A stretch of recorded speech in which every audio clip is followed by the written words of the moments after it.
Hello, my name is Manisha Lat Gupta and I am the founder of Ananda Permaculture project. Under this project, we not only grow our own food in our gardens, but we also live in a sustainable house where a big part of sustainability is to manage our own waste. Now, one of the waste emerging out of our house is grey water. Water which is used in kitchens, in cooking, in washing the utensils, in bathing, in washing our hands.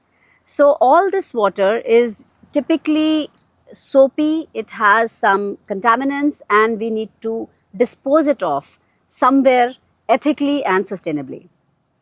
Now, what we discovered was that it's reasonably easy to manage our grey water, provided we take care of what we are putting into our grey water in the first place.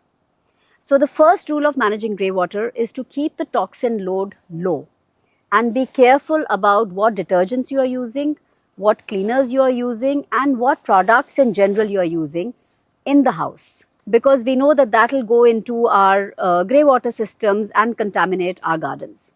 Similarly, we shifted to using soaps which are made out of natural materials, which are not toxic, and they may not be lathering and foaming a lot, but we know that they are not filled with chemicals.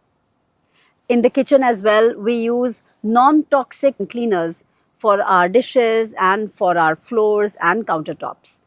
All this allows us to keep the toxins going into the wastewater management systems very, very controlled and low.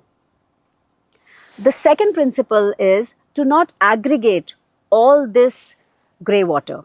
I mean that you should not take all the pipes emerging from your house and pool them into one big pipe, because then you will be directing the grey water into one particular spot on your land and the toxin load there might be too much for the soil to fix.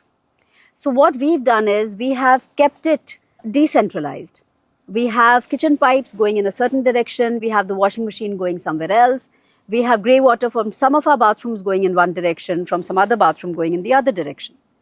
And as a result, all the grey water is handled in small batches. The third thing to do is to direct this grey water into either reed beds or heavily mulched papaya and banana circles. What happens is that the soil in these pits and in the reed beds is so rich in microorganisms that it does a fantastic job of breaking down all the toxins. A reed bed allows this water to travel very slowly through it and take enough time for the toxins to break down before it is released back into the garden. In the papaya circles, because they are so heavily mulched with both kitchen waste as well as garden waste, there is so much rich microbial activity that it breaks down all the chemicals and the detergents or any other compounds which this water carries before the water seeps into the ground and releases back into the gardens beyond.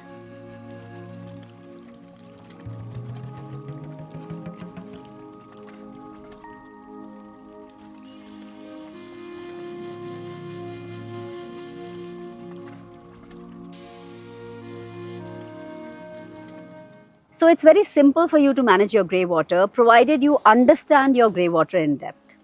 And remember, when you eliminate toxic products from your daily use, you are not only doing your gardens a favor, you're doing yourself a favor.